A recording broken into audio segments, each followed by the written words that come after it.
Hello, and welcome to the BUS125 audio version of the online orientation. Now, you need to watch or listen to this only if you did not attend the live orientation. If you attended the live orientation, you can also watch this, but it's going to be a bit of a repeat of what we already talked about. And if you came live, you can take your 5 points of extra credit and be ready to go into the course. Now, if you didn't go to the live orientation, I will not cover everything that we went over in the live orientation here, but I will cover some of the most important things to help you get started so that you can navigate the class well and perform better on quizzes and exams. Remember, we're only going to review the most important points. You'll still need to review the syllabus and the course to fully understand what's involved. If after this video you still feel as if you'd like some additional help in orienting the course, come see me one-on-one if you need that or if you need additional help. You can find me in my office, or you can call me on my extension 2491, and I'm in MD 344. Let's get started. First of all, this screen should look pretty familiar. This is the home page of the course. Home page. There are a few buttons that you'll see, and I want to point out just a couple of the key ones over here on the left. Obviously the syllabus, and hopefully at this point you've downloaded the syllabus and you have it in front of you. And you've read the syllabus and you're ready to just key in on some important points. That's obviously an important button. But this right here, the assignment schedule, that is your most important button. That's where the bulk and meat of the course is and where you'll be spending most of your time. Quizzes and exams is obvious, where you can find how to take your quizzes and exams, and that's where they'll actually be loaded. This is where you'll check your grades. The discussion board is important for the word of the week extra credit content. The writing assignment is currently just a blank area, but will be populated with information on your writing assignment. And then the useful links contain some quizzes and games and fun things for you to do. Classroom blog is just a place where you can introduce yourself to other class members. Now, I'm going to go into the assignment schedule. As I mentioned, I believe that that's the most important part of the course. So let's take a look. All right, here you see what the assignment schedule looks like. And you'll note that you can always work a little bit ahead. You'll see the first few weeks of class up. And in these folders, you can see by date what you're supposed to be doing each date. So this is really the heart and soul of the course. Each one of these dates is designed to keep you organized. So it's really just a matter of knowing what date it is and then clicking on that particular date folder to see what is required for work that week. So let's go ahead and take a click into one of them. We'll do the first one for the first week of class. And if you were to click on it, here's what it would look like. It opens up a lot of content that you are responsible for that week, and we can go through each one of them. For the first couple of weeks, I actually load the book content because I know some people sometimes have difficulty getting their book on time, or the bookstore runs out of books or whatnot. So for the first couple of weeks, I'll actually load the book content. But it is important to get your book for this class, as you'll need it for the homework exercises and that kind of thing. But it is here initially for the first couple of weeks. Then you'll see a lecture. Sometimes this is a PowerPoint. Oftentimes it's actually a narrated YouTube lecture by me. And so it's important that if you're a visual or an audio learner, that you watch that lecture. They tend to mirror the book, but the ones that are narrated by me, I tend to offer some different examples as well as some tips and tricks on how to do really well on the material.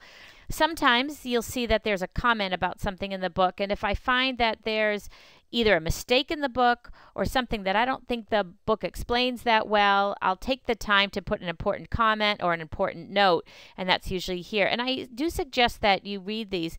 The reason I've taken the time to tell you about this important comment or important note is that I feel the book wasn't that clear, and something regarding this will probably show up later on a quiz or a test. So it's important to always note that. Note that I provide some audio files, usually under self-assessment answers, as you see here. And like I said, if there's an uploaded file, my intent is that you either download it and read it, download it and do it, or in this case, download it and listen to it. And with these WMA files, they're audio answers to the self-assessments that occur throughout the book as you're reading. For example, you'll note when you're reading the text that you'll read a little bit of content, and then the text has something called a self-assessment. And it's like a mini quiz, so it wants to test you on the material you've just learned. What I do with this audio file is I go through that mini quiz with you so you can have your book open and listen to what I'm saying. And I provide you not only the answers, but again, some tips and tricks on how to get to the right answer. And I even note for you what are the important things to focus on, what are the less important things to focus on, what will be on quizzes, what won't be, and that kind of thing. I also provide the homework answers, as you can see here.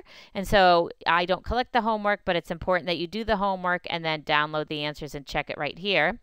And then, like the syllabus says, there's an opportunity for extra credit. In every word, there will be a word of the week. And it's up to you to understand the definition of that word and then go to the discussion board and do a posting with that word of the week so that you can earn some extra credit. And it's completely up to you. You don't need to. But I do want to point out that sometimes these words of the week show up on quizzes and tests. So it's important to at least know the definition. So let's go over what these important points were. You want to review all the material that I have there, what I've written, any PDFs I've uploaded, any audio material, and if I've provided any PowerPoint slides. They're always helpful to digest the material. Do the homework and check your answers, though I'm not going to collect the homework or ask that you send it to me. It's really just on the honor system. I trust that you know that the homework's going to help you practice for the quizzes and the exams. Also, do those self-assessment exercises in the text and listen to my audio commentary so that you can get up to speed on what the quizzes might look like. Pay attention to my comments or special notes, and don't forget about the word of the week. So that wraps up what I think is one of the more important parts, the assignment schedule. Let's move on to what quizzes and exams might look like. And again, you would find if you click on the quizzes and exams button, during a time when a quiz or exam is available, if you were to click into weekly quizzes or weekly exams, you would find your exam and you would click on it to begin. So this is a quiz we took at orientation. It was the orientation quiz, and this was question number 2. And I want to just take a moment to let you know what quizzes might look like. So a couple of things. When you launch a quiz, there will be some instructions. You want to make sure you read those instructions. Note that the tests are timed, and at the end of the timer, what happens is the quiz is automatically saved and submitted.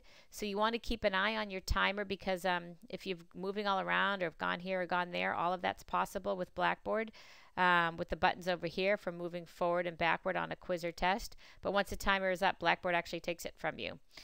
You know, you can only take the test once, and actually make sure you don't pay attention to this where it says the test can be saved and resumed later. It actually can't be, and I'll explain that a little bit later why that's so.